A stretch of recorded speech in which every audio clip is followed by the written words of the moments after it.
নমস্কার বন্ধুরা, পাইসি বাড়িকে আমার সকল বন্ধুকে স্বাগত জানিয়ে আমি আবারও চলে এসেছি একটা ইউনিক রেসিপি নিয়ে। একদম মজাদার একটা রেসিপি, ফুলকপি আর দুটো ডিম দিয়ে বানাবো। বন্ধুরা লাইক দিয়ে ভিডিওটি দেখবেন। যে বন্ধুরা এখনো পর্যন্ত চ্যানেলটাকে সাবস্ক্রাইব করেনি অবশ্যই সাবস্ক্রাইব করে পাশে থাকবেন।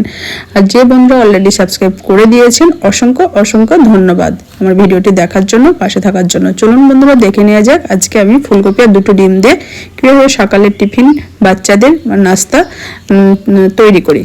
এই দেখুন, একটা ফুলকপি নিয়ে নিয়েছি। ফুলকপিটা 4 ভাগে ভাগ করে নেবো, ভালো করে ধুয়ে পরিষ্কার করে নিয়েছি। বাচ্চারা তো ফুলকপি খেতেই চায় না, কিন্তু সকালে টিফিন ঝটপট এইভাবে তৈরি করে দিলে খুবই মজা করে খাবে। এই দেখুন, আমি এবার গ্রেট করে নেবো। একটা পাত্র নিয়ে নিয়েছি ফুলকপিগুলো। আর কেউ বুঝতেই পারবে না এটা কি দিয়ে তৈরি, এত টেস্ট লাগে বা খেতেও খুব সুন্দর লাগে। গ্রেট হয়ে গেছে। এবার একটা পাত্র নিয়ে নেব, নিয়ে এবার ফুলকপিগুলো আমি একটা পাত্রের মধ্যে ঢেলে নিচ্ছি। একদম খুব সহজেই তৈরি হয়ে যায়। গোলমরিচ গুঁড়ো দিয়ে দিলাম 1 চামচ মতো, আর দুটো ডিম ফাটিয়ে দিয়েছি। দুটো ডিম দিয়ে দিলাম। এবার পরিমাণ মতো দেবো হচ্ছে লবণ। লবণটা পরিমাণ মতনই দেবেন বুঝে। দেখুন, লবণ দিয়ে দিচ্ছি পরিমাণ মতো।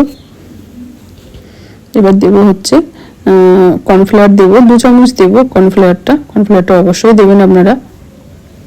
আর কাঁচা লঙ্কা দিচ্ছি, বাচ্চারা যদি খায় ঝালটা নাও দিতে পারেন। কাঁচা লঙ্কা কুচো দিয়েছি, যেমন ঝাল খাবেন তেমন দেবেন।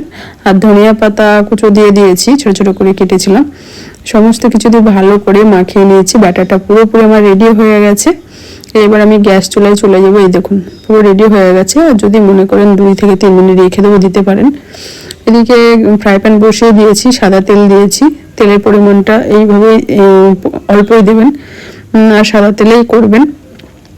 এইবার আমি ব্যাটারটা দিয়ে দিলাম। ব্যাটারটা দিয়ে সুন্দর করে লেয়ারটা দিয়ে নেব। এই দেখুন, দেওয়া হয়ে গেছে। এইবার আমি 5 মিনিট গ্যাসটা লো ফ্লেমে করে ঢাকা দিয়ে রেখে দেবো। 5 মিনিট হয়ে গেছে। আর যেহেতু আমি স্ট্যান্ড ব্যবহার করছি না, তাই একটু সরে যাচ্ছে, অ্যাডজাস্ট করে নেবেন। অপর পিঠটা উল্টে দিয়েছি। কতটা ফুলেছে, প্রচণ্ড সফট হয়। এবার আবারও উল্টানোর পরে 2 থেকে 3 মিনিট রেখে দিয়েছিলাম। নামানোর পর দেখাচ্ছি বন্ধুরা মজাদার রেসিপি ফুলকপি আর দুটো ডিম দিয়ে। এই দেখুন, খুবই নরম তুলতুলে সফট হয়। দেখুন বন্ধুরা, আপনারা বাড়িতে একবার হলো ট্রাই করে দেখবেন। আর যদি আমার এই ফুলকপি আর দুটো ডিম দিয়ে রেসিপিটা ভালো লেগে থাকে, লাইক করবেন, শেয়ার করবেন, কমেন্ট করবেন। আর পাশে থেকে যে বেল আইকনটা আছে বন্ধুরা অবশ্যই ক্লিক করে দেবে। তাহলে বন্ধুরা আজকের মতো এইটুকু। দেখা হবে আরও নতুন নতুন রেসিপি নিয়ে।